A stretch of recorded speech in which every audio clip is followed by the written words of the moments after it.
Oh, welcome back, ladies and germs. It's time for another Kaiju number 8. We're talking about episode 5. Kaiju number 8, number 5. Kaiju number 8, number 5. So, just to recap, the last couple episodes we covered their, initiation into the Defense Corps. Their test, whether or not they won. And as of now, we don't know. All we know is the test is over, and Kafka and Shinomiya are in the hospital, and Kaiju number 9 is out there lurking about. Like a fucking... And, yeah. Like a fucking The creep. Defense Force doesn't know about Kaiju number 9. The Defense Force also doesn't know Kaiju number 8 was actually at that test. Outside of Reno and Kafka, Kikaru is the only one. And we're still not quite sure where she stands on it. Yeah. And with all of that in mind, Reno and Kafka are waiting for their results, which come in the mail. And then... From their Defense Force test, not like an AIDS test or something. Well, no, they know they have that. They've already passed that one. And surprisingly, damn near every single cadet, or every single person that tried to take that test, passed it. Like... Yeah, I mean, when they cut to the graduation ceremony, they're all there. Yeah, all, like, what was it, like 27 of them? You recognize and the ones you know. Yeah, I think. Yeah, there's this... I think there were 3 that were knocked out before the combat trial. Right. I think there were 3 that were just like, man, you run slower than Kafka. Get the fuck out. Right. You know? And so we've got pony, like, man bun dude with the green hair. We've got the guy that's like, I'm gonna be the very fucking best. I'm tan and beautiful. We got Sharpie. And then we got Sharky Kirishima. And then, of course, we got Reno the bitch. Yep. And obviously Kikaru. Kikaru obviously made it. And then we have a bunch of just generic background character people that are like, yeah, we also made it. And we also exist. There are other people in this world too. Hey, don't forget about us important characters like Man A. And while they're all kind of just having a gathering in the room of like their graduation, and they're like, all right, Captain Mina's showing up with the same hair barrettes she's been wearing since she was a child. And I just noticed that Can you imagine just how oily those things must be by now? Yeah. I just noticed for the first time that if you don't really know, like, that's supposed to be JAKDF, it kind of looks like their shoulder emblems say jack off. I'm okay with that. It's great. So Mina Ashido shows up to do like the graduation ceremony, and they pick Kikaru to speak for the graduates, and they do a pretty great job. And yeah, she's got like a special commendation. They're like, you're the best, you're the valedictorian, get up here, enjoy your 15 seconds of fame. And as she's finishing her speech, none other than Kafka rolls in, all late and shit. She's even sitting there, she's like, where the fuck is he? What the... Did he pass? Like, if anything, she's like, he deserves to be here for saving my life. Like, he's proven himself to be a valuable member of the team, and she feels like he he belongs there. And sure enough, he shows up all late and shit, and she gets the blushes, and Mina's like, there's my mans. And then she's like, shit. Everyone saw me blushing at my mans. Shit, everyone saw me getting ready to go grab my mans. So, she punishes him and makes him do 100 push-ups. Well, and before we even get to the push-up thing, we get to see that everyone in the entire Defense Corps, like, recruiting team was like, we should not keep Kafka around. And Shishiro was like, you know what? I like the cut of this guy's jib. He cracks me the fuck up. Also, I think he might secretly have been the one. Before that, he's sitting there and he's like, you guys, yeah, he might not be the best fighter, and yeah, you know, he's not the strongest. Let me tell you, he still did his best to get Kikaru out, even though he was injured too. He still had all the knowledge that let them defeat the Kaiju so simply. And also, he makes me laugh like a motherfucker. And they're all just like, what the fuck, man? And then he turns and whispers to the camera, and I think he might be the Kaiju. He's like, man, have you ever had to knock on wood? And I was like, dick. And everyone, so we see that Kafka is present for this graduation ceremony, but he is not, in fact, a graduate. They gave him the cadet, like they made him a cadet. So he's there until he fucks up too bad to not be there anymore. Yeah. And while Mina is giving her he's like 100% the well, you know, vice pres likes him, and we can't really tell vice pres no, you're an idiot. So, right. Like give him, let him flunk himself out. And then he very quickly has his first fuck up in the Corps. He stands there and proudly proclaims, Mina, before long I'll be standing next to you. At which point, everyone in the room is like, the fuck did he just say? Yeah. Even Mina, all like, even Mina, who knows this guy from like forever, is like, did he really just... I bet. All right, listen, man, you gotta address me as captain, because I'm captain. Also, I'm an adult and you're not. Because I'm a grown ass woman and you're a man. Now use them man muscles. He's a man. I want to see him do some manly ass push-ups. So her first order of business with him being there is push-ups, man. Yeah. And I gotta be honest. By the way, 100 push-ups for Kafka might actively kill him. And well, not only that, like everyone that was there was like, dude, did he really just like call her by her first name? And then as he's doing the push-ups, they're like, fuck yeah, old man, you got this.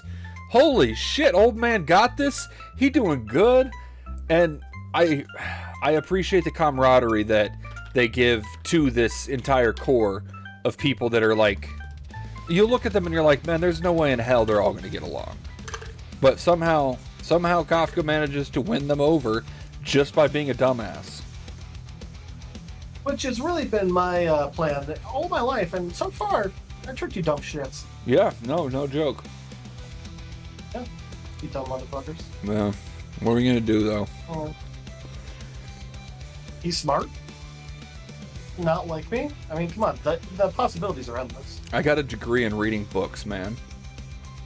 You got a degree in going to college. Good on you, man. Way to game the system. Yeah. I gotta be honest, like, okay. While Kafka's over there doing his little push-up thing and everyone's rooting him on, we have the vice captain who's looking at him the most serious I've seen him. Also, you don't see much of his eyes open, so this angle's super creepy because it's like he's looking at Kafka and he's like, I know there's something fucky about you, bro. I know that you disappeared on that battlefield. Your life vitals, they were gone right as that second kaiju showed up. So which is something I was glad that he thought, because in the last episode, I'm just sitting there like, really? Like, they have a suit that is so in tune with his body. They know things about it that he doesn't know. And they can't, like, I get that the drones are gone, but they can't just be like, oh, interestingly enough, he was just disappeared for a while. So I was glad that this guy at least caught that. And it shows that he's smarter than he is. Right, and on one hand, he's very much like skeptical of it, but at the same time, he's not going to be like the one to just call him out with no due action. He's not going to just like ruin it because he has a suspicion about it. Right. I feel like he's very Sherlock Holmes. Yeah. You know, he drinks a lot and then sometimes gets things right. And just opiums it up, you know. Yeah. No, you know, that whole once you eliminate everything, once you eliminate everything else, whatever's left, no matter how unbelievable, must be the truth. Right. And I think that's kind of where he's at right now. He's like, this seems impossible. This seems a little sus. But like it, yeah. I mean, hey, who's to say? And I gotta be honest with you. I love the fact that Kikaru is just out in public wearing her suit underneath her regular clothes. Yeah, I don't know what's going on. Like, I would think it's like a trauma response if the first time we meet her, she wasn't wearing it. At the same time, it's just one of those like. No, I think it's. Weird. Did you ever read the Ultimate comics for Iron Man? No. Spidey, yeah. All right. No. So I have a feeling, because like we don't know at this point. Maybe like she's just as long as we have known her, she's been wearing a suit, right? Yes. So with the exception of the flashback when she was a child. Right. Exactly. Yes. So in the Ultimate Iron Man comics, Tony Stark is born with basically no immune system. Like baby Tony Stark has 0 immune system. So Daddy Stark creates all of this is gonna sound like absolute bullshit. I shit you not. Daddy Stark creates a nanobot serum to cover little baby Tony Stark in protective nanobots to act as his immune system. The downside of it is this serum that he puts on baby Tony Stark turns his skin blue. Okay, very Beast Boy. And no, not like dyes it blue. It's just that all the nanobots on his body are blue. Beast Boy's hair. Oh, okay, but still, I'm saying yeah, it's similar to what happened with Gar when he was a kid. So the fix ends up changing him. Right.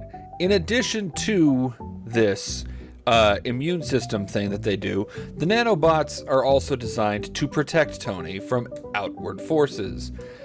He tested this out on, oh man, really messed up. There was a not butler, but another employee of Stark Industries that he would just test out to make sure the nanobots work by smashing him in the face with baseball bats and such. And then there was a point where young Tony. That goes great until the one time it doesn't.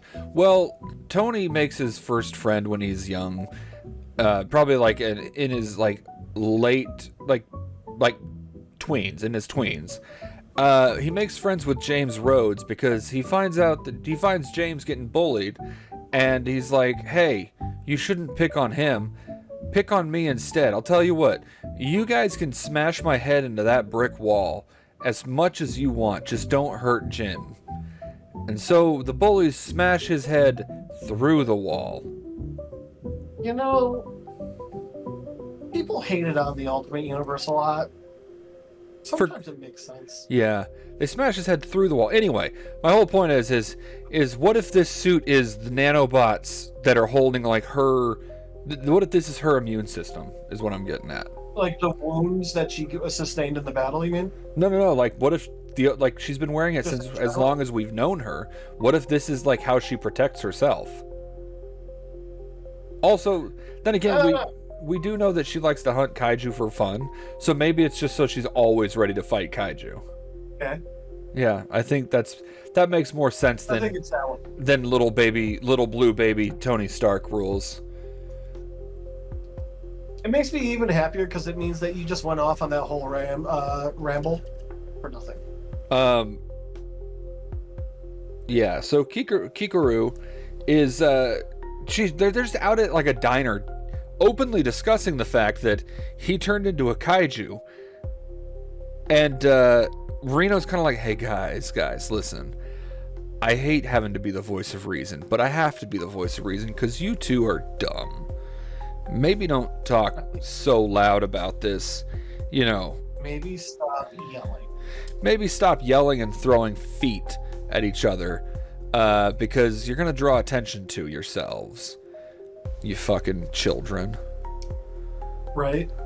Not sure if you've seen the wall of other defense force around you, but might not be the best place for this. You know how we work for the company that actively hunts the thing that you turn into?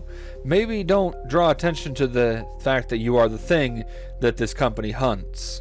Because, you know, they will hunt you and probably kill you pretty easily. It's funny that that's the part that's more unbelievable. It's more unbelievable that Kafka just casually always forgets he's around people trying to kill him than in the fact that he could turn into a monster sometimes. No, I work with some people I could see making that mistake pretty frequently.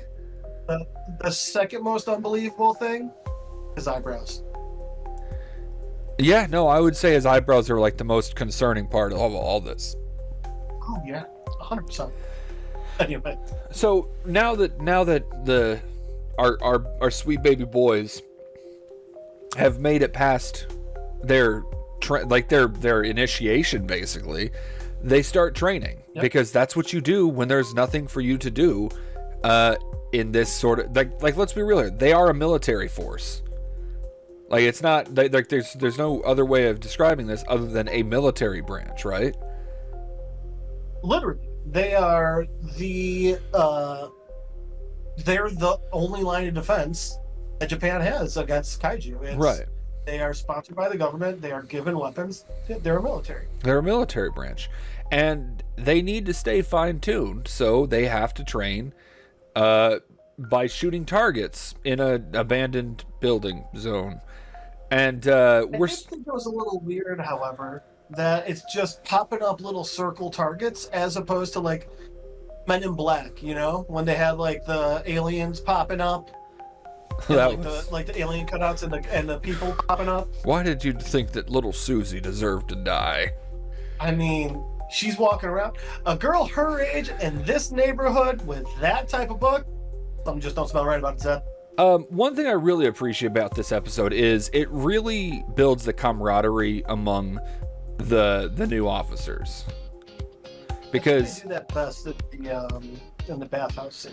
I think that this scene starts to lay the groundwork because we have Reno and not Kirishima getting competitive over like their performance in this target practice, to the point that not Kirishima is like openly cheering for the fact that he's got a slightly higher power level than Reno does, and Reno's just like, dude, it's cool, like, well done, like, just do good. Yeah. Like he's not there to compete. He's just glad to be there. Yeah, Reno, which is also, I think, a very in keeping with the character they've already developed for Reno. Right. Reno doesn't need to be number one. Reno wants to be a part of it, and he takes great effort to make sure he will be. Right. Hey, it worked. And like I love because they're fighting over like Reno had 18% and not Kirishima had 20%, and then Kikuro shows up and is like, oh, that's cute. I was at 50%. Yeah, right. If you guys combined your scores, you're still not nearly as good as me. Which, again, she is arrogant. She's an arrogant little snot. But at the same time, she can back it up. That's the unfortunate part. Yeah. Like, you don't want her to, but it's like, she can. Yeah, it is unfortunate. And then, oh god, the guy with the man bun. I like man bun. Blue hair man bun? Yeah, blue hair man bun. I don't know what his name is. He's trying to like have a little bit of pushback with the blondie. What's his name? The handsome tan one that's like, I'm the best. Ladies. He's like, hey, I'm gunning for that number 2 spot that you're holding. And Blondie's like, dude, why are you shooting for number 2? I'm shooting for number 1. And right. Like I gotta say, mad props to the guy because there is a sizable gap. Like it is insane how wide of a gap he has to fill to catch up with her. But he's still like, I'm gonna fucking do it. Man bun is Izumo. Izumo. Izumo. And Blonde bitch is Kaguragi. Kaguragi. Okay, I'm gonna stick with Blondie and Man Bun. Heard and heard. Yeah, I like coming up with new nicknames for him because it's easier to remember because I don't speak Japanese as much as I wish I could. I was gonna say yet. Yet I am starting Duolingo up again. So, and so while all these guys are like absolutely not a sponsor. No, I wish it was. God, can you imagine getting sponsored by Duolingo? Yeah. While everybody's like, yeah, I'm gonna be number 2. I'm gonna do better than you. Kafka rolls in. He's just like, I hit 1%, y'all. Fucking fear me. I am man. So hear me roll. I mean, to be fair, he was at 0. Arguably, he's made the most progress of anybody here. Well, no. That we know of. True, that we know of. Because, I mean, technically, he's made a progress of 1%.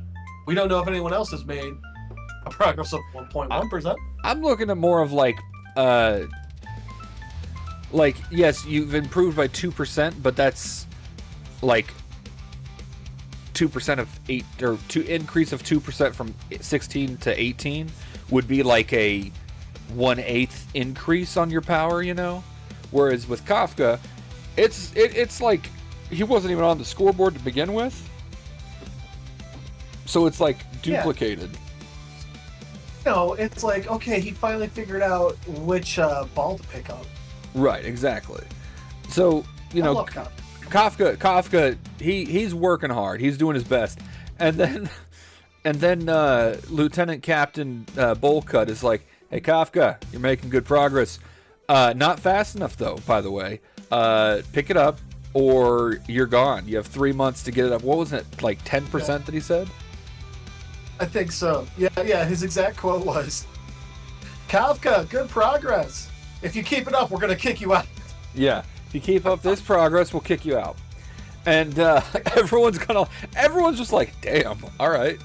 Shit. Poor guy. Which I think shows that he could be funny, too. Oh, for sure. So with them being like, yes, they're officers now, but they're still like in their training, like they're still in boot camp, basically. And they're, as the rookie would call them, they're boots. Yeah, exactly. And I love that we get the obligatory bath episode. The dudes are all just getting cleaned up afterwards. They switch it up a little bit, though. Yeah. Don't see any of the women in the bath. We don't get any titties in this episode. And you know what? I respect the fact that they kept it all PG. I think it was a good call. I mean, other PG anime will do it, and it'll just be like, so women just don't have nipples in this world? Okay. Yeah, exactly. And this one's just like, no, we just want to show the guys being silly and ridiculous. And I love that right off the bat, Not Kirishima is just like, hey Reno, look at my muscles. Look at my fucking big old muscles. And Reno's like, dude, we have the same muscles. And he's like, look at my muscles. And then Kafka's like, all right, boys, let a man show you some muscles. And he stands up and he flexes, and for a split second it's like, god damn, Kafka, holy shit. They're literally like, whoa, old guy, you've been holding out on us. And then he exhales and just beer gut. Just blubs out, and it's like, oh, God. And then I'm like, oh my god, it's just us. Like, that's me. Right? It's like, wow, I could be part of the defense force too. And, you know, again, this is the episode where they really get to start bonding with each other. So they're like, hey, so, tell us about that Mina girl, you know. Tell us about the... Oh my god, I forgot about his chiseled ass. Yeah. Oh my god, I forgot about Blondie. So Blondie shows up and he walks in his talent. Everyone's just like, oh my god. You could literally jumping in the tub to hide. They're so embarrassed with their own physique. Like, they address something that's very real. Men have body issue, like image issues as well. It's a thing. It's called dysmorphia. Yeah. And I love it because like literally, like, you could fucking shred cheese on those abs, dude. Dude, I would eat that cheese. I would eat all the cheese off of him. And and everyone's back in the tub, and they're like, so let me let's hear about how you know Captain Mina Ashido. And he's just like, all right, well, we were childhood friends. And it's all of the tropes from anime where it's like, you guys were childhood friends, you're basically gonna be married, right? Also, they already like Kafka. This is the most interesting he has been, right? The entire time. They're like, holy shit, you know her. Like, this is like casually being like, oh yeah, I'm friends with Steve Rogers, we went to, we were college roommates or whatever. Yeah. Except this one has boobs. Babes. And while Kafka is spilling she don't got America's ass, but whatever. She's got Japan's boobs. Japan's bibs. Yeah. While Kafka is spilling the beans on what he knows about Mina, Mina is casually teaching Kikaru about how she got the physique she's got. She's like, hey, look, if you really want to know, let me show you how to be the very fucking best. And I don't know about you. I don't know about you, but if you've ever had your absolute role model offer to teach you something, I'm sure that's one of the best moments of your life. It has to be, right? I can't think of something that would be cooler than that. And all of the cadets are sharing their why I joined the Defense Corps, and it's all like, well, Captain Ashiro saved me at one point, or I saw her on TV, she was being cool. And they're like, what about you, Kafka? And he's like, oh yeah, we grew up together. We made a promise that we were going to join the Defense Corps together. And they're all like, are you fucking serious right now? Bro. Shut up and tell me everything you can. Dude, tell us about your hot friend that's basically running this bitch. And Kafka knows some of the juicy secrets, like her favorite food, her favorite color, the how she smells when she's asleep.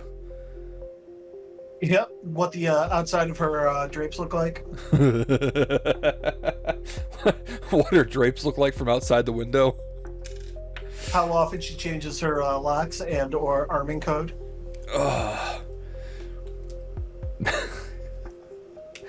Oh man, the way that her finger grease tastes when she uses button pushes. Also, I want to talk about the fact we've got this blue-haired girl that's 7 feet tall that's been following Kikaru around this entire episode, and I think they're trying to just pretend like she's been there this whole time. Yeah, they make it seem like she has just been there since day one, and I get it if they were trying to make it the other people in Defense Force know her, but they're trying to make it like we have seen her since day one. Right. And this is yeah, and so. It's outrageous how tall she is compared to even the guys are I appreciate the quote Juice Bigelow. That's a huge bitch. Yeah. And when they're in the cafeteria showing off oh, look how much everyone eats, but then it shows her and she's fucking eating 3 times the portions that everyone else is eating. They're really leaning into this bitch huge. And I think that this is the point where I wasn't really fully paying attention during this workout montage. I forget that Mina just has a fucking tiger. And all of the girls think it's the coolest thing in the world, and they're all like, oh my god, I just want to pet all of this. And the tiger does not like Kafka. No, sure doesn't. Which, in his defense, he's like, this is the motherfucker that has been in my house at night when my master's been asleep. So I can smell the horny on this motherfucker. And honestly, look, I appreciate montages for anime. I get why we do them. We don't want to have to see every little thing. I would have liked to see a little bit of more of every little thing that they go through. You know? Yeah, I mean, with the exception of like doing bench press, they're doing some interesting shit. Yeah. And one of the things that it's consistently showing us is that Kafka is still struggling. He is working his ass off, and he is struggling, but nobody's leaving him in the dust. Like when they show him running, it is exactly like watching me try to walk. Right. Well, there's a point in the first segment we get when they're all running together where we see them coming out from the shadows of a tree, and you can see, like, you can tell who's in what pace and everything. Kafka is in the shadows considerably longer than everyone else. And then we get to the second running montage when they're running like as the sun's going, like at like sunset golden hour, right? And Kafka is so far behind everyone else, but then he stops to catch his breath, and everybody comes back to meet him. No, I don't think it's that. I think that was the end, and it was actually he was that close to the end of the group. Oh no, I like to think that everyone came back. Because Reno hands them that water, and we see the people with towels too. Oh, that's a good point. You're right. But yeah, so like, even with that, then like they didn't just leave. Exactly. They're all a part. They're all a group. They're becoming a family. You know? They're working. Yeah. Well, you kind of have to be when you're in this close of quarters. You know. Yeah, absolutely. Like there were. But I think the next part is the best, if you ask me. Oh, yeah. So Kafka is struggling, and he's conscious. He's very much aware. Like, I have to work harder than everyone else because this is it. If I don't succeed here, I'm done. Right? Yeah, and this is literally his last chance because they raised the age. You know. Right. Do you think Mina pulled some strings to make that happen so he could try out one last time? No, not even a little bit. So Kafka is up late studying and trying to, again, make sure he keeps up with everyone else. And I don't know about you, but I'm actually you probably do know. Trying to study once you've hit like your 30s sucks ass. It is insane how much harder it is, but that might also be because I went undiagnosed ADD for so goddamn long. For sure. So yeah, maybe. And in this moment, we get to see the first real interaction between Kafka and Vice Captain, and Vice Captain's like, "Hey, so I heard that little thing you said about wanting to stand beside the captain, and well, that would mean you're gunning for my job, right?" And Kafka for a split second is like, "No," and then he's like, "You know what? Yeah, I am. I'm coming for the position that you currently hold." Kafka. Yeah, and the vice captain's like, "Cool, I want to see it happen, but just know you're not just gonna take this position from me. You're gonna have to earn it." And they absolutely do the typical anime thing where, like, he's talking all light and happy, and just so you know, you're not taking it from me without a fight. Like, where his voice goes from that high pitched, everyone's having fun, to the like, I might murder you voice. Yeah. Well, and keep in mind again that he does have his suspicions already that there's something off with Kafka, and like even Kikaru was like, "Hey, just so you know, if you do fuck up and try and do anything fishy, I will kill you." And he's just like, and Kafka's like, "Understandable, thank you, have a great day." Right? Kafka's definitely like, I don't have time, but you know what? He's living his best life. He's working his ass off, and this is one of those episodes again that it just shows that the spirit that he holds. Like, he's like, yeah, he's having a hard time with it, but he's not going to just quit now. Like, he's proven to himself that he can do it. Also, and I think the more important point is, like, he's not upset about it. He's not complaining about it. He's just like, hey, like, this is just what I have to do to be here, and I want to be here. I'm going to do it. Right. It's not, and he's not making it about, like, he's not like, oh, I'm older than you guys. I should have a little bit more slack, but no, he's just like, I'm going to do everything I can to keep up. Yeah. And meanwhile, and keeping in mind, this is all while his Defense Corps, like, roomies are asleep. And while they're all asleep, they get an alarm sound for a kaiju attack in the area. And that's where the episode ends. And we just wait. Yeah. Until next time. But this episode, honestly, so far, this is my favorite episode I've watched. Because, like I said, it does a great job of giving a little bit more depth to the characters. Not just as individuals, but as a group. Like, we get to see a little bit more of that camaraderie that I feel like severely was lacking earlier on. Yeah, I mean, Kafka being the main character, it's not surprising that the show does a good job of showing growth in him. But the fact that they show growth in the entire team, both as individuals and as a team, that's really refreshing to see. Right, and there's still a lot of ground to cover with, building them as characters, because we didn't get much time with Man Bun and Blondie, or even Big Blue, but you know that you're gonna get that later down the road. But what we have gotten with them has been great, because it's like there is definitely an interest in them becoming a unit, not just a bunch of individuals fighting alongside each other. It's a team that they're building, and they're doing a good job of it, and I love it, and I love the showrunners for this one. Yeah, I couldn't agree with you more. And I'm excited for the next episode, man. That's the thing. This is one of those shows that it just keeps me into it, and it keeps me excited, and I'm very happy with it. Yeah, absolutely. And I'm looking forward to the next episode. I'm hoping that the action gets more actiony, and that the adventure gets more adventure-y, and maybe we'll see a boob. We'll see. I mean, I'm hoping the same things as you. I'm hoping we get to see some kaiju sex. Some kaijubies. Some kaijubies.